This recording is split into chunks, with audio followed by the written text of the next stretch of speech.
आज हम सरदार वल्लभ भाई पटेल जी के बारे में जानेंगे कि ब्रिटिश सरकार के विरुद्ध खेड़ा सत्याग्रह और बरडोली विद्रोह का सफलतापूर्वक इन्होंने नेतृत्व किया। 1922 से 1924 और 1927 में अहमदाबाद नगर निगम के अध्यक्ष चुने गए। 1931 में कांग्रेस के अध्यक्ष चुने गए। स्वतंत्र भारत के प्रथम उप प्रधानमंत्री और गृह मंत्री भी बने। भारत के राजनीतिक एकीकरण में महत्वपूर्ण भूमिका इन्होंने निभाई। 1991 में भारत रत्न के लिए पुष्टि की गई।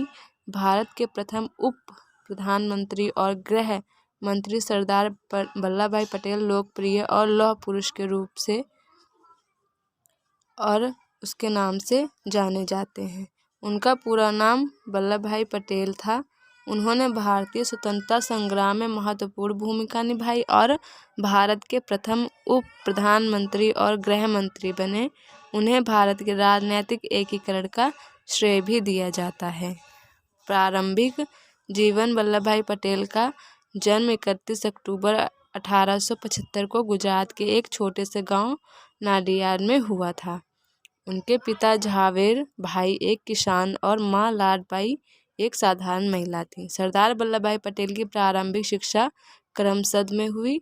फिर उन्होंने पेटलाद के एक विद्यालय में प्रवेश किया। 2 वर्ष के पश्चात उन्होंने नाडियाड शहर के एक हाई स्कूल में प्रवेश लिया।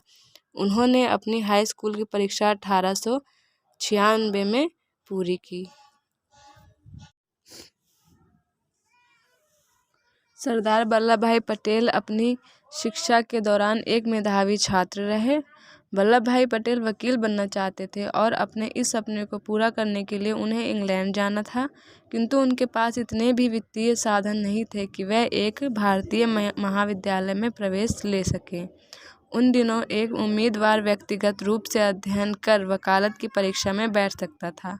अतः सरदार वल्लभ भाई पटेल ने अपनी एक परिचित वकील से पुस्तकें उधार ली और घर पर अध्ययन आरंभ किया। समय समय पर उन्होंने अदालतों की कार्यवाही में भी भाग लिया और वकीलों के तर्कों को ध्यान से सुना। तत्पश्चात वल्लभ भाई पटेल ने वकालत की परीक्षा सफलतापूर्वक पूरी की।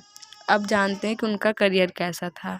इसके बाद सरदार पटेल ने गोधरा में अपनी वकालत शुरू की और जल्द ही उनकी वकालत चल पड़ी। उनका विवाह झबेरबा से हुआ, यानी कि एक लड़की जिनका नाम झबेरबा था। 1904 में पुत्री मणिबेन और 1905 में उनके पुत्र दहया भाई का जन्म हुआ। वल्लभ भाई पटेल ने अपने बड़े भाई विट्ठल भाई, जो स्वयं एक वकील थे, उनको कानून की शिक्षा उच्च शिक्षा के लिए इंग्लैंड भेजा। पटेल सिर्फ 33 साल के थे जब उनकी पत्नी का देहांत हो गया। उन्होंने पुनः विवाह की कामना भी नहीं की।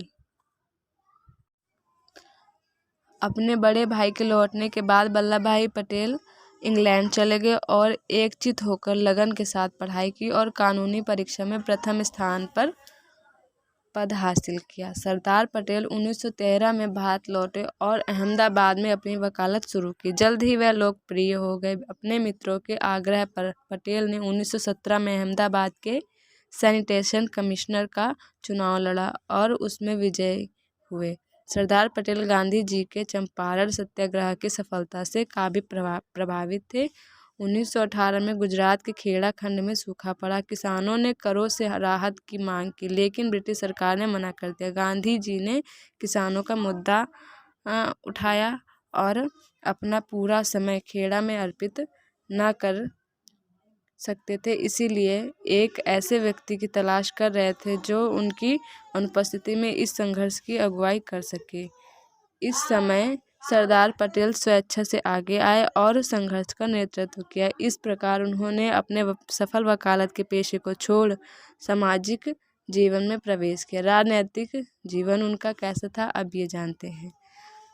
वल्लभ भाई पटेल ने खेड़ा में किसानों के संघर्ष का सफलतापूर्वक नेतृत्व किया, जिसके परिणाम स्वरूप ब्रिटिश सरकार ने राजस्व की वसूली पर रोक लगाई और करों को वापस लिया और साल 1919 में संघर्ष खत्म हुआ। खेड़ा सत्याग्रह से वल्लभ भाई पटेल राष्ट्रीय नायक के रूप में उभर कर सामने आया। वल्लभ भाई पटेल ने गांधी जी के असहयोग आंदोलन का समर्थन किया और गुजरात कांग्रेस के अध्यक्ष के रूप में अहमदाबाद में ब्रिटिश सामान के बहिष्कार के आयोजन में मदद की। उन्होंने अपने विदेशी कपड़ों का त्याग किया और खादी पहनना शुरू किया। सरदार वल्लभ भाई पटेल 1922 से 1924 और 1927 में अहमदाबाद के नगर निगम के अध्यक्ष चुने गए।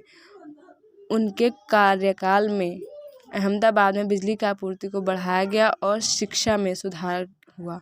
जल निकासी और स्वच्छता व्यवस्था का पूरे शहर में विस्तार किया गया। वर्ष 1928 में गुजरात का बरदौली तालुका बाढ़ और अकाल से पीड़ित था। संकट की इस घड़ी में ब्रिटिश सरकार ने राजस्व करों को 30% बढ़ा दिया।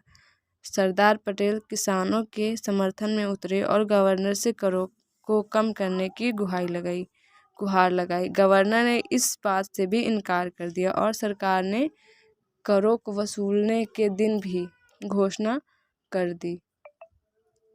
सरदार पटेल ने किसानों को इकट्ठा किया और उनसे करों की एक भी पाई न चुकाने के लिए कहा। सरकार ने इस संघर्ष को दबाने की कोशिश की, किंतु उन्हें वल्लभ भाई पटेल के आगे झुकना पड़ा। बरदौली में इस संघर्ष के दौरान और बाद में मिली जीत के कारण पूरे भारत में सरदार पटेल का राजनीतिक कद और ऊंचा हो गया। पटेल अब अपने सहयोगियों और अनुयायियों द्वारा सरदार के नाम से संबोधित किए जाने लगे। 1930 में नमक सत्याग्रह के दौरान उन्हें गिरफ्तार कर लिया गया, जिससे पूरे गुजरात में आंदोलन और तीव्र हो गया और फिर ब्रिटिश सरकार गांधी और पटेल को रिहा करने पर मजबूर हो गई। इसके बाद उन्हें मुंबई में एक बार फिर गिरफ्तार किया गया। 1931 में गांधी इरविन समझौते पर हस्ताक्षर करने के बाद सरदार पटेल को जेल से रिहा किया गया और कराची में 1931 सत्र के लिए उन्हें कांग्रेस का अध्यक्ष चुना गया। लंदन में गोलमेज सम्मेलन की विफलता पर गांधी जी और सरदार पटेल को जनवरी 1932 में गिरफ्तार कर लिया गया और येरवदा की सेंट्रल जेल में कैद किया गया। कारावास इस अवधि के दौरान सरदार पटेल और महात्मा गांधी एक दूसरे के करीब आए और दोनों के बीच में स्नेह, भरोसे, स्पष्टवादिता का गहरा रिश्ता बन गया। फिर उसके बाद जुलाई 1934 में सरदार पटेल को रिहा किया गया। अगस्त 1942 में कांग्रेस ने भारत छोड़ो आंदोलन आरंभ किया। सरकार ने वल्लभ भाई पटेल सहित कांग्रेस के सारे विशिष्ट नेताओं को कारावास में डाल दिया।